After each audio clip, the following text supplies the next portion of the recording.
नमस्कार, मी सर्जेराव पाटील चव्हाण. काल परवा पश्चिम महाराष्ट्रातील बैलगाडा संघटनेने, अखिल भारतीय बैलगाडा संघटनेने दोघांनी संयुक्तिक एक मीटिंग घेतली आणि त्या मीटिंगमध्ये म्हणजे पश्चिम महाराष्ट्र आणि कोकण ह्या दोन रिजनमधलेच बैलगाडा शर्यतीतून पुढे तिथं खेळामध्ये भाग घेतील आणि याच्या व्यतिरिक्त कोणी भाग घेणार नाही असल्या प्रकारची मीटिंग घेऊन त्यांनी एक जाहीर सूचना सगळ्यांना दिली. त्याचं मी कालपासून बाईट बघितली. थोडं मनाला वेदना झाल्या की बैलगाडा संघटनेचे जे मंडळी तिथं हजर होते तेच मंडळी होते की ज्या मंडळीने बैलगाडा शर्यत मागच्या काळात बंद होती ती चालू करण्यासाठी खूप प्रयत्न केले. नक्कीच त्यांचं खूप मोठं योगदान आहे आणि ते केल्यानंतर हा खेळ साता समुद्रापलीकडे पूर्ण भारतात चांगल्या पद्धतीनं मोठा व्हावा याच्यासाठी त्यांनी मेहनत घेतली. हा खेळ 3 फेऱ्याचा खेळ जो पश्चिम महाराष्ट्रातून पूर्ण आमचा मराठवाडा, विदर्भ, खानदेश, पश्चिम महाराष्ट्रात सगळ्या ठिकाणी पोहोचला. आणि असं असताना आणि बैलसुद्धा प्रत्येक भागामध्ये 3 फेऱ्याचे बैलसुद्धा तयार झाले. आणि असं असताना कालचा जो अचानक जो निर्णय झाला, जो कुठल्याही संघटनेला म्हणा, इतर किंवा बैल मालकाला कोणाला विश्वासात न घेता झाला.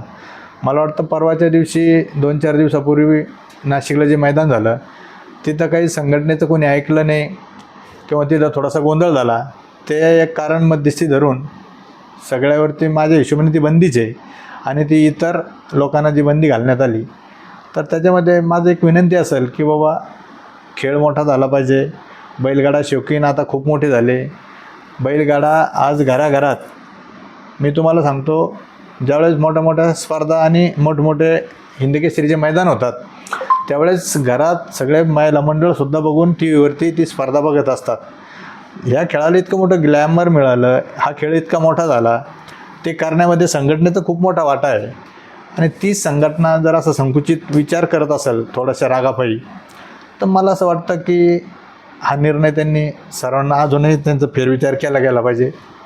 आणि त्या अनुषंगाने मला कालपासून बरेचसे फोन येत होते. आपले बी इथं बाबू शेठ असतील संघटने सगळे मंडळी घरी आले, आम्ही चर्चा केली आणि बाबू शेठने यांनी असा निर्णय घेतला की मग मराठवाडा असेल, विदर्भ असेल, खानदेश असेल आणि उत्तर महाराष्ट्र असेल, या सगळ्यांची आपण 29 तारखेला 11 वाजता राजमाता हॉटेलला छत्रपती संभाजीनगर येथे सर्वांना बोलू.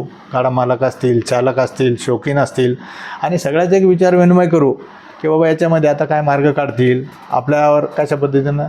हा जवळजवळ अन्यायचा आहे. कारण आपण ज्या भारतात राहतो, हा बैल कुठेही आणि कसं आहे ठीक आहे, फक्त अखिल भारतीय बैलगाडा संघटनेची जी नियमावली आहे त्या नियमाला बांधील राहून त्या नियमाचा अवलंब करून कुठला बैल कुठं पळू शकतो. असं असताना थोडीशी मला वाटतं संकुचित विचारसरणी ही झाली आणि त्या विचारसरणीनुसार आम्ही सगळ्याला विनंती करायचा प्रयत्न करू, त्याच्यातून चर्चा होईल, सगळेजण बोलण्याचा प्रयत्न करू आणि त्यांनी ती खरं तर बंदी जी काही बाकीच्या भागावरती आहे ती मागे घ्यायचा प्रयत्न त्यांनी केला पाहिजे. हा तो त्यांचा प्रश्न आहे.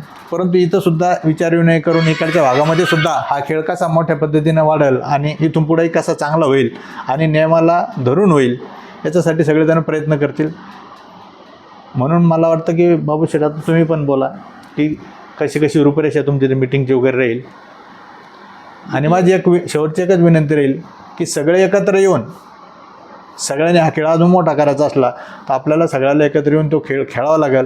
आणि ज्याची चूक असेल त्याला पनिशमेंट झाली पाहिजे आणि ज्याची चूक नाही आहे त्याला याच्यामध्ये घेतलं नाही पाहिजे. आपल्या खेड्यातली म्हण आहे की चोर सोडून संन्यासाला फाशी देता कामा नये. एवढंच माझं आजच्या प्रसंगी सांगायचं आहे. धन्यवाद. बाबू शेठ, तुम्ही बोला.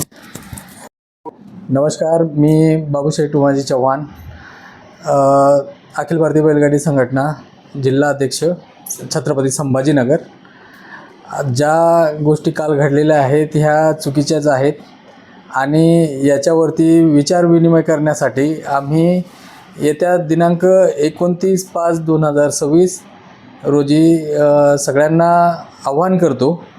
ज्या खानदेश असेल, मराठवाडा असेल, उत्तर महाराष्ट्र असेल, विदर्भ असेल, इथल्या सगळ्यात जास्तीत जास्त बैलगाडी मालक, शौकीन, जितके काय चालक वगैरे असेल त्यांनी, पदाधिकारी असेल त्यांनी सगळ्यांनी येऊन जास्तीत जास्त संख्येने तिथं उपस्थित राहावं. स्थळ आहे हॉटेल राजमाता, गाव आहे करोडी. इथे जास्तीत जास्त संख्येने लोकांनी येण्याचा प्रयत्न करावा.